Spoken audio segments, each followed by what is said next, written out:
Ken Maka's world is the best of all worlds right now. He decided to give the Ironman catcher Jason Kendall the day off and let Adam Melhuse catch the game.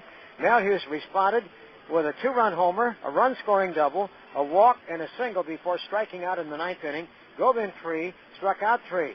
Supplanting Kendall in the leadoff spot was Mark Ellis, who had a hot night last night with 3 hits and 2 doubles and 4 RBIs. He responded today with 3 hits, 3 runs scored, and an RBI, and filled that slot more than ably. Up and down the lineup, the 15 hits were shared by 8 different Athletics. Bobby Crosby collecting 3 today as he starts to come out of a post-All-Star break funk. And Jay Payton, with a 3-run homer in the 1st inning, gave the A's great impetus to go on and win this ball game in one-sided fashion. Wilhelmus Hernandez had made 22 starts this year. Only once had he pitched less than 5 innings, and that was 3 1/3. Today, from the moment he gave up a 4-pitch walk to Ellis to start the ball game, it appeared he was in trouble. Mark Kotsay followed with a single to right field, bringing up Bobby Crosby. Bounced toward the hole and through the hole to left, a base hit. Here comes Mark Ellis around third. He's on the way to the plate, and there's no throw, and he scores. And the Athletics are on the board, 3 batters in on this getaway Sunday in Kansas City. RBI Bobby Crosby's 27th of the year. And then the Chavez fly ball was enough to allow Kotsay to tag up at second, go to third, putting runners at the corners. But Dan Johnson, who had a rare offer today, flied out so shallow to center field, the runners couldn't advance. And it looked like Hernandez might get out with just a 1-run damage at the outset of the 1st inning and giving the Royals hopes that things could get better. But with Jay Payton, it didn't happen. The look at the 2-1 pitch. Fastball is swung on. There's a high drive that fell to the left center field, going deep. Going back is long. He leaps up at the top of the wall and watches it land on the grass. A home run. Jay Payton's 11th home run. Here the 385 mark in left center field. Long scaled the wall, but it was beyond his reach. And the A's now have an early jump to the tune of 4-0 on Payton's 3-run homer. What were you talking about, Bill, about something being left in the gun? Well, maybe they've answered the question. Jay Payton got a fastball and just killed it. Hernandez made the same kind of mistake to start the 2nd inning. He walked the leadoff man Kelty and looked to face Melhuse, hoping Adam might be rusty.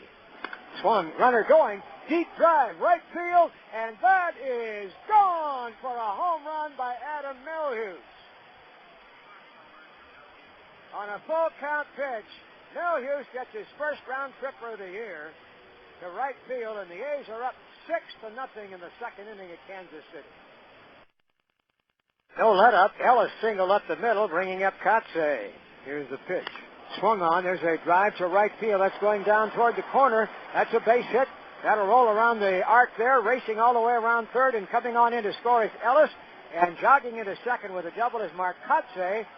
And the A's have another one to lead 7-0 here in the 2nd inning. Man alive.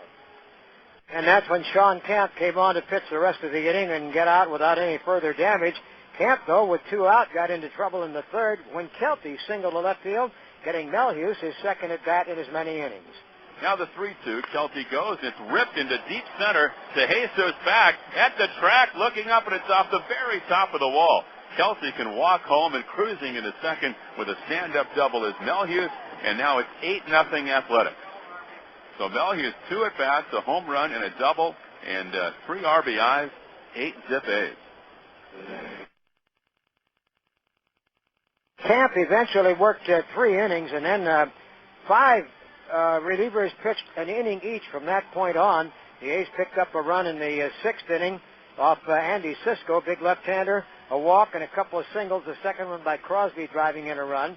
Then in the 8th inning against Jeremy Affeldt, who was the losing pitcher here on Friday night, with Melhuse getting his 3rd hit, leading off the inning. Ellis tripled him home, and 2 batters later, Bobby Crosby drove in his 3rd run of the day with a single to left field. The A's had more than enough. Meantime, Herron had 2 moments of threatening nature. Actually, the only one even to speak of was in the 1st inning, a hit and a walk with 2 out, and he struck out Emil Brown. 2 double play balls to negate base runners in the 2nd and 3rd. And after that time, through the 7th inning, he allowed only a 2-out single and a double by Murphy, putting runners at 2nd and 3rd in the 5th, but that didn't produce a run either. He retired the final 7 on the way to his 10th win of the year. 4 hits, 2 walks, 6 strikeouts, no runs, and 96 pitches for Danny Herron. That was essentially the story today, and now it's on to the Angels, and it looks like the Angels and A's will be even Steven again, as early in that game, the Angels have opened a 6-0 lead over Tampa Bay thanks to Casey Kochman. The youngster had a solo homer in the second, but now has chipped in with a grand slam, and it is 6-0 Anaheim, although that is early in the ball game. And Robert Vaughn will bring you the scoreboard right after this.